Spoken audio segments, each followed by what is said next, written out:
what you read in the newspapers and what you hear from politicians is not indicative of what's going on at all among monetary policymakers. So in December, we just saw the biggest shift in Fed policy in at least 6 years. If you read the headline the next day in the Wall Street Journal, it says Fed cuts rates, signals a pause. Sounds like a very hawkish meeting at the margin. In reality, what they failed to mention in that article and what they published on a later page and on a much more mundane title is that quantitative tightening just ended. So what's been going on effectively for the past 3 to 4 years is the Fed's been talking out of both sides of their mouths. So they've been saying, oh, we're cutting rates, cutting rates, cutting rates. Yeah, that's great.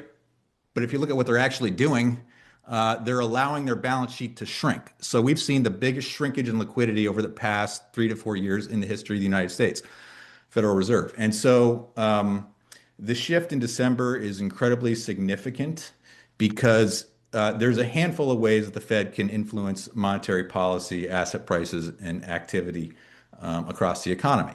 One is through target interest rates. Two is through setting expectations and communicating to the market what they're planning on doing. And three is by actually injecting or changing the liquidity balance that's available for economic activity.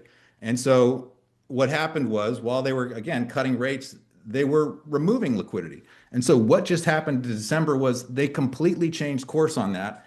And instead of sucking $50 billion a month of liquidity out of the system, they are now providing $40 billion a month of liquidity into the system. And so people don't appreciate how important this is